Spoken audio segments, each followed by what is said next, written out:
Well folks, welcome back to the workshop. Today we have a sick Makita in. This one is the DKP181. Problem with it is she's got a dose of the shakes and she needs unshookified. The customer says the bearings might be gone and she's vibrating an awful lot, same as the last one. So we'll see what we can do with this one. Now this particular model of Makita planer is one of the best 18 volt cordless planers on the market. I reckon so anyway, mainly because of how versatile it is. There's not many that can actually rebate. This one can. This can actually rebate down and put a shoulder on a piece of wood. Secondly, obviously it's a brushless machine, and unlike the Hitachi, the depth adjustment knob has a detent in it so it locks. But also down to wee small things just like the dust port. Chippets are going to come out this side, but if you're left or right handed, or depending on which way you're actually planing, you might want it coming out there. So they just give you the option, which is very handy, to change the port. So you can have chips coming out left or right side. That's well handy. A lot of boys like that, but this one's faulty. Let's see what she's doing. It's a 2019, so not all that old.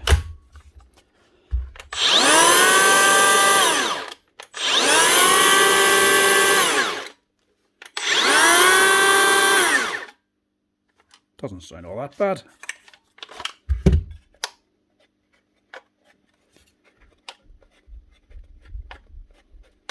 Actually, there's a wee click coming out of there.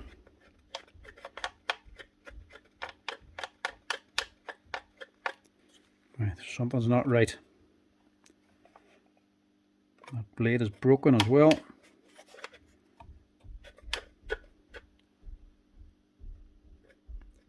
That one's not broke, but this one definitely is.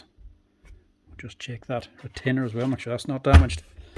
Right, we'll get on and see what the crack is here. Doesn't sound as bad as I first thought.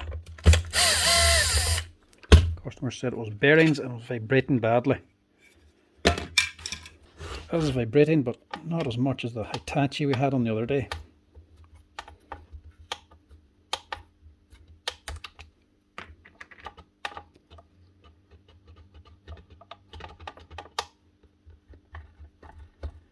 Right, the motor seems okay.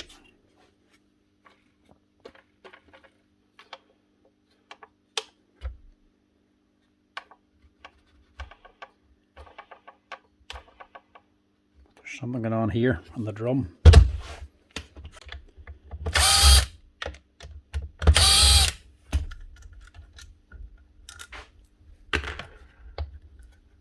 This is all going to lift out, but there'll be wires attached because this is a brushless motor.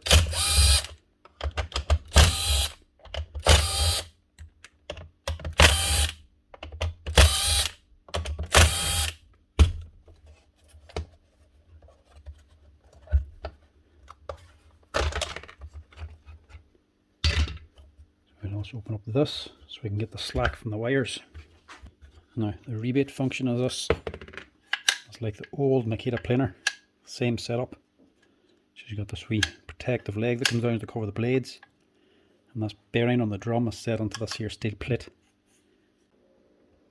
I would nearly say that's identical to the old 20-year-old Makita planers, but even they were difficult to open because they were generally tight in there.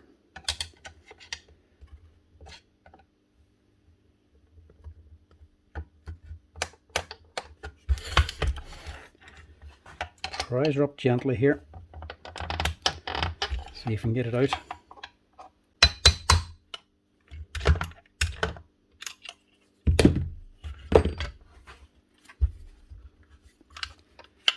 Tap on the drum either side of here, you can loosen off this bearing.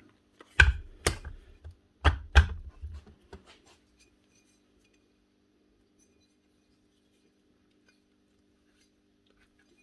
get that off. Right, so that bearing's not good.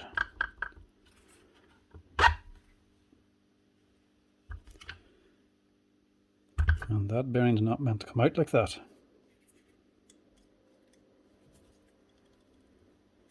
This one feels okay, but she's slack inside. So that one needs to be changed too.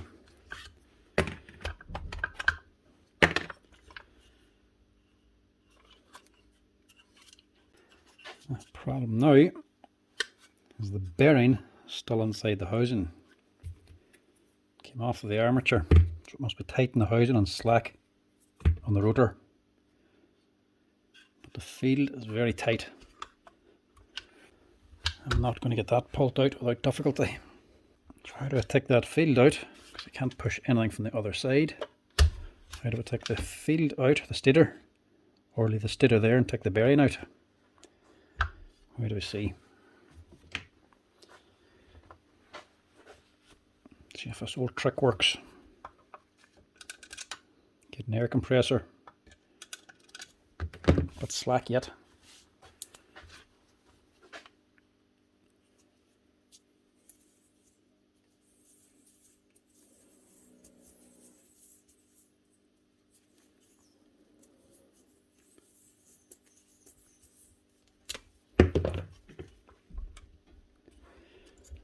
Get something to seal that. Blow air in, see if it'll pop out. Clean it first.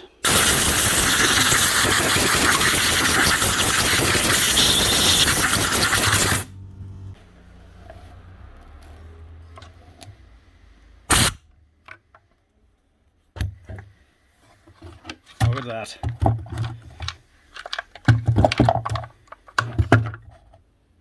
Sweet. That's a handy wee tip for you. Obviously only works, mind you, when the bearing's still intact. If the balls are destroyed or the seal's gone, it's not going to get the pressure to blow it out. Plus it sometimes only works in the plastic housings. If it's in metal, it can be tighter again. So that's that one. It's a 607 bearing. That's a CHL. I'd rather have seen an NSK for the Makitas, but at least it's a name brand.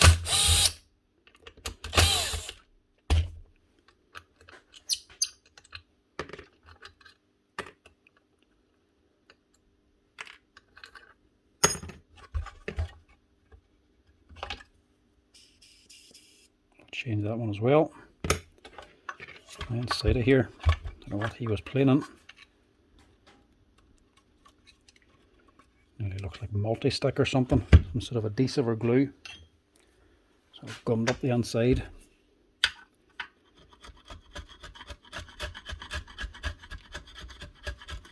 I'll just take that off as well.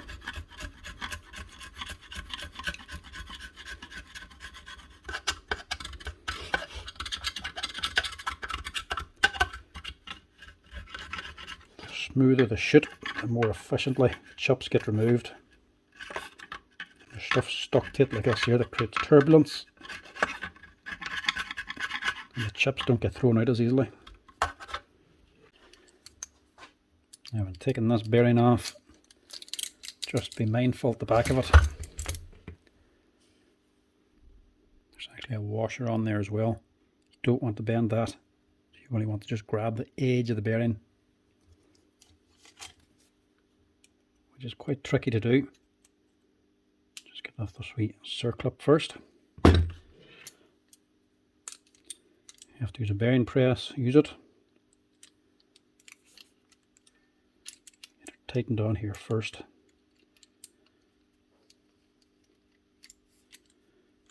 Then adjust it.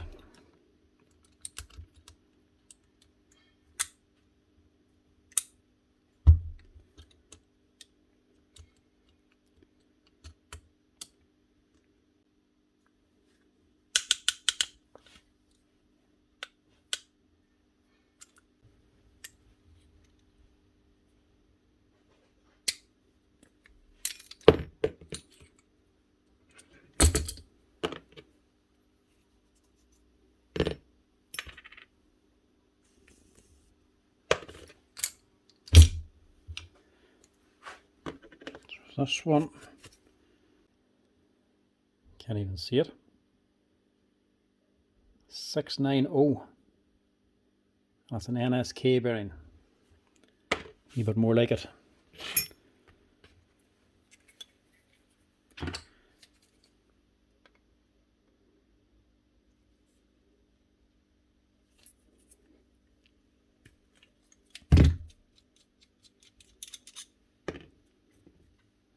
Use a bearing press for that one with a splitter. This one, these mightn't be gone, but we'll change them anyway.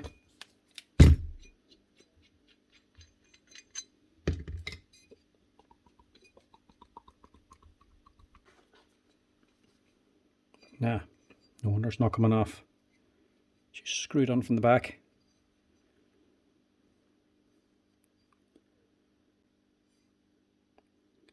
Don't know how tight that is. I really don't want to press that out. Only relying on them screws to change one of these blades anyway. So just take off the holders to remove them screws.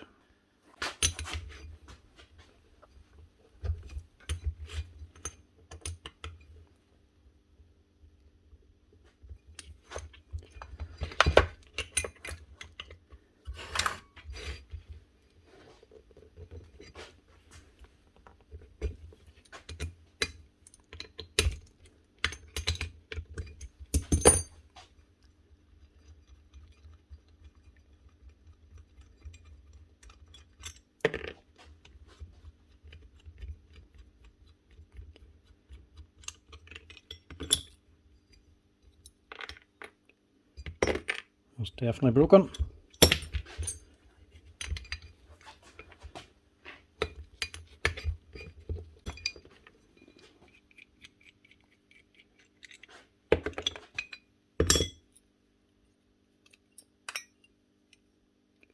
That one's still intact.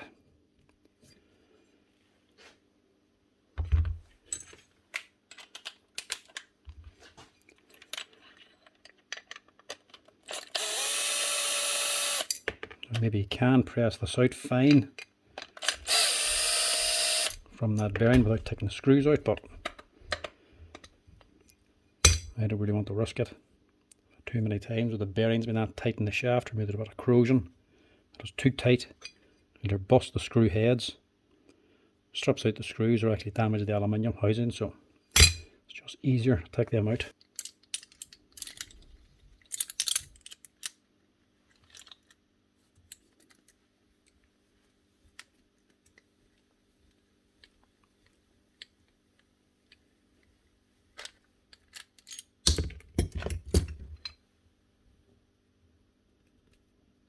That one's actually alright. We're still going to change it. It looks like an NSK. Yep.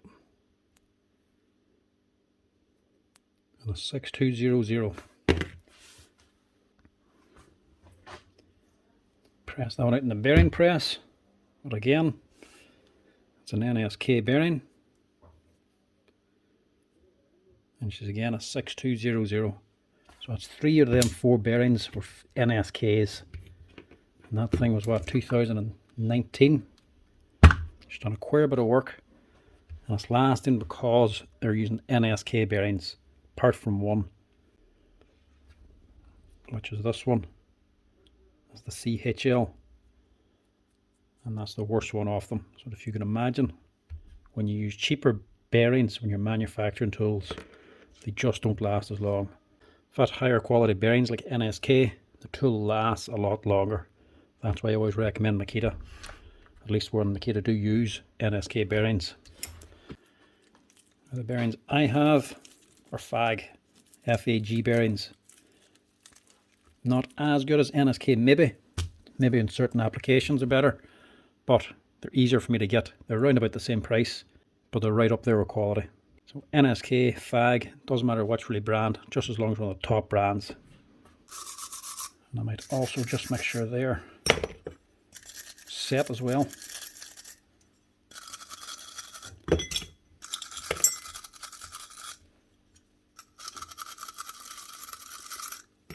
Loosen up the dust and blow it down.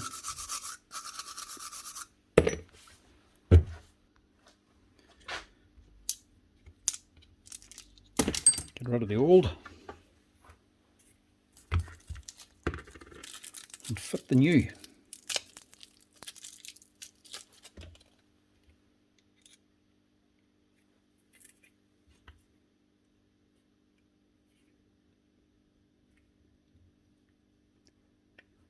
Worried that was going to be slack, but it's not. All quite a tight fit. Press these on.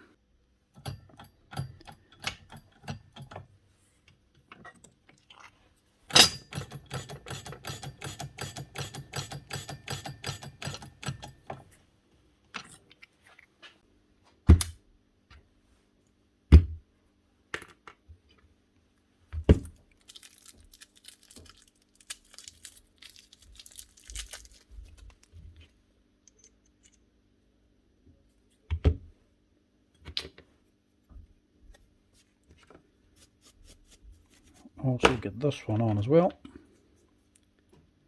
Make sure you put that washer on.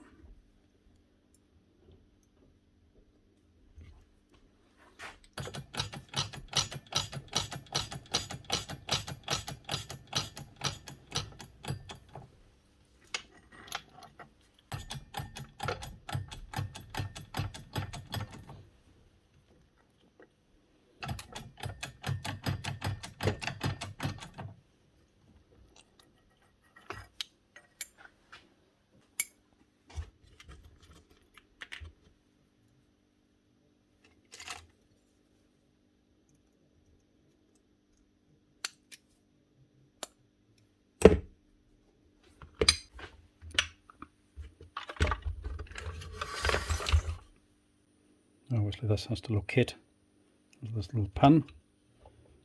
Actually keep it raised up as you push it up.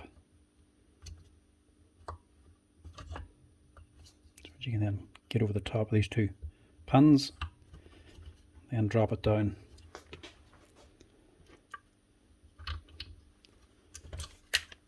This side's fine to tighten up.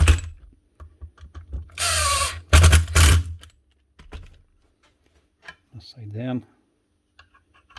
Deassemble this wee guard.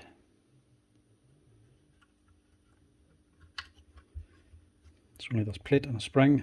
The spring goes into the roll pin. The leg of the spring pushes down here.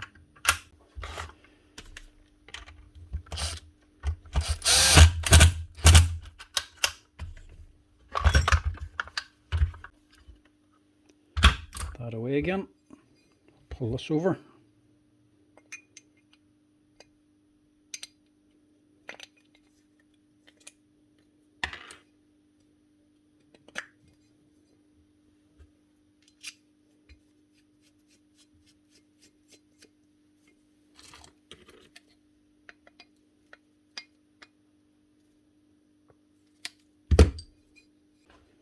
And the drum, same way, as taking it apart. I'm not going to fit the bearing first, I'm going to fit the whole drum and bearing.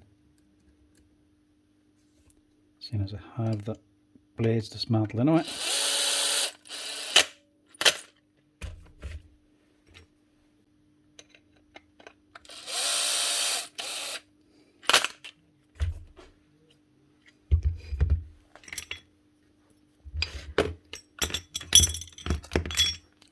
Test these as well, make sure they're set correctly.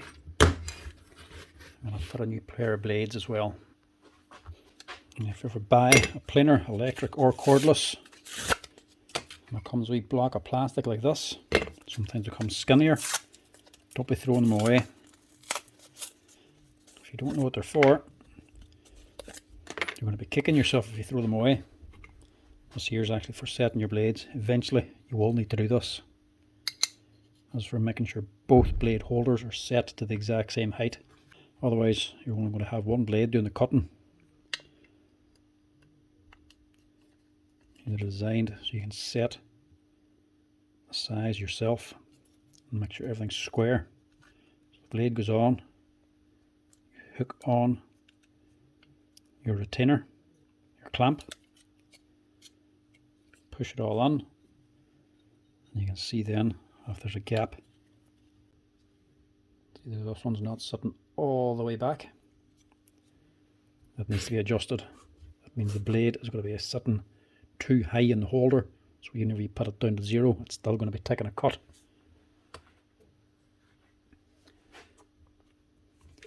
It's not a big deal, but some people find it irritating. Slacken your screws.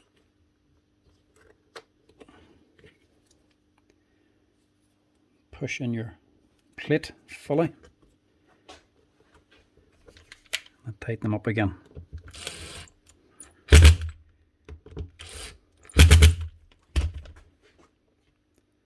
obviously do the same on the other side.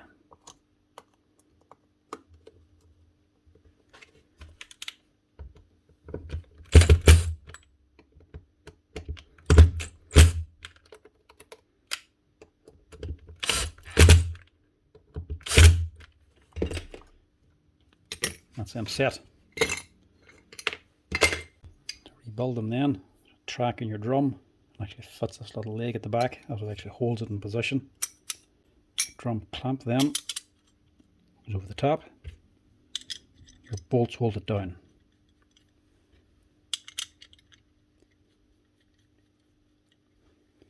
Because the retainer is actually holding just a wee thin slither of the blade, just fit the blades at the end,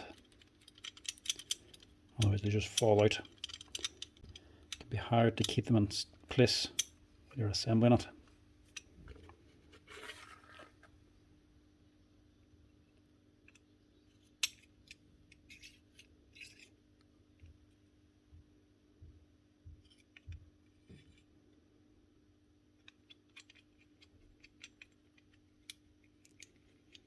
Slide it on, hold it down, tighten them up.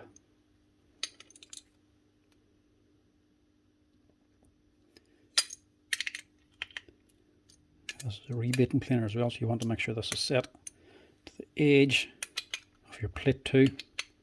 So we'll just give them an initial tightening and we'll finish setting it when it's on the planer.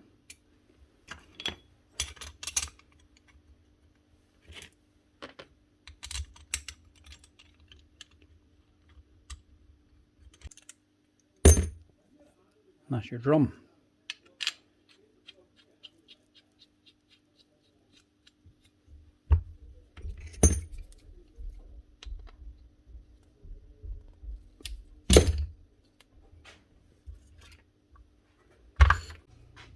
Now when refitting this here motor and drum assembly, make sure you remember you have to locate this bearing into the drum down here as you're dropping it in. Before we put that on, fit your dust extraction port and the air deflector for the motor.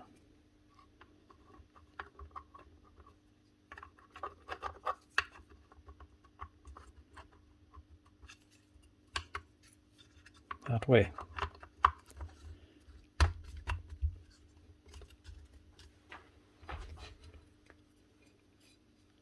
And these can just drop in.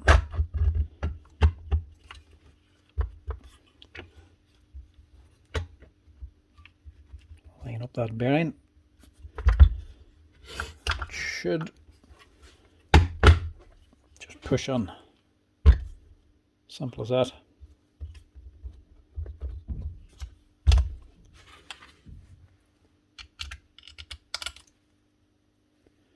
Now, repairability in these, spare parts availability is very good. With Makita tools, a lot of the stuff, the spare parts are all individual parts, and this is no exception. You can buy everything for this individually. There's no part assemblies going to cost you extra money. Now, it's a brushless machine, generally on a brushless motor. On the stator or the controller fail, you're basically replacing the machine.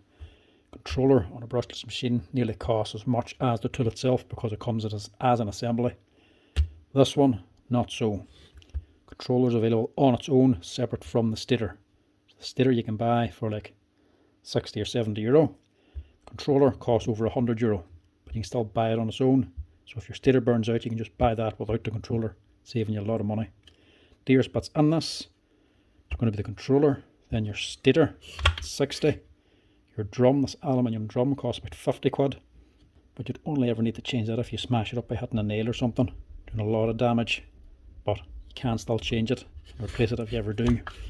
The controller might be over 100 quid, but it's still worth changing if you ever burn this thing out, because the tool itself costs over 300. And at €300 for a machine, you want it to be repairable and all the spare parts to be available for you, which Makita have done. So it's good that way.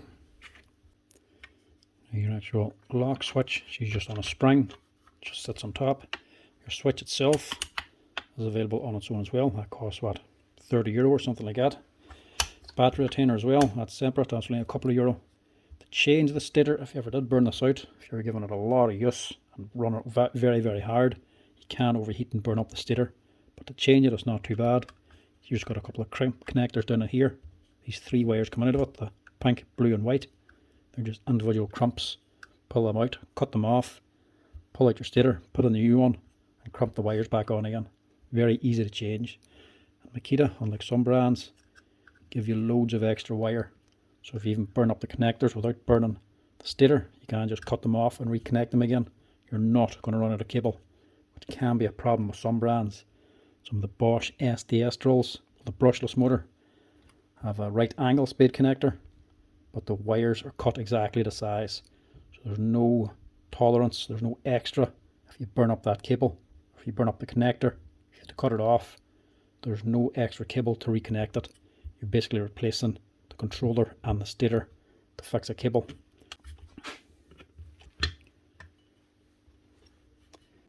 Definitely is a nice tool, nice machine, and she's well thought out.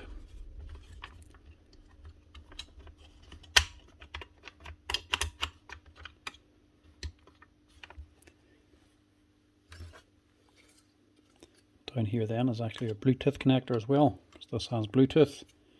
If you buy a Makita vacuum, well, it's Bluetooth compatible, because obviously you don't have a power lead to plug into the hoover for the auto start. If you want to use the auto start, you take the wee connector for your hoover and you plug it into this here. So every time you pull the trigger on the tool to start working, the hoover will start automatically. And you use it not by taking off the whole handle cover, but by just pulling up this wee tab here.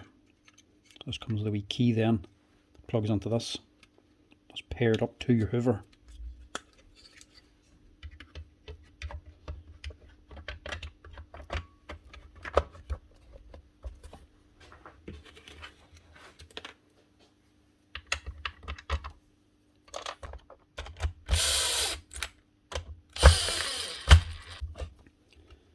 Refit your belt.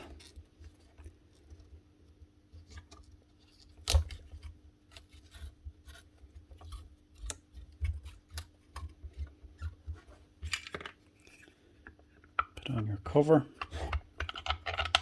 and then fit the dust port. Dust port cover more like. Just put it to the same side that the man had it fitted. That's her. And the last thing we want to do is just set the blades so that they're flush with the edge of this here base, so that you can rebate. And so we just let the blades a little bit loose so we can do this. Don't leave them completely loose in case you forget to do this and switch the machine on. If you do that, these retainers come loose, it'll be an absolute disaster. Slide that over, tighten up,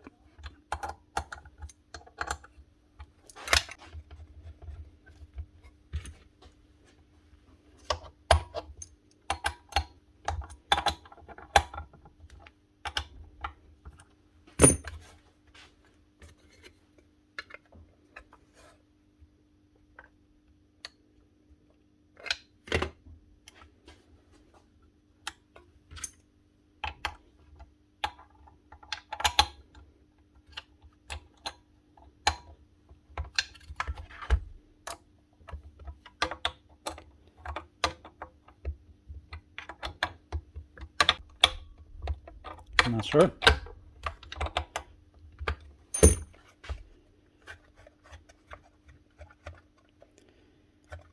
Blades are set to the edge of the base so we can rebate. New blades in her. So that's her. One Makita DKP181 brushless cordless planer. 4 new bearings, new blades, and the blade set. Hey, what does she sound like?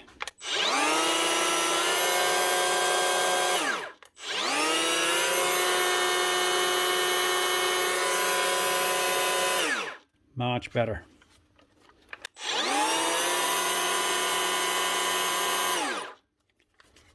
She's a nice machine.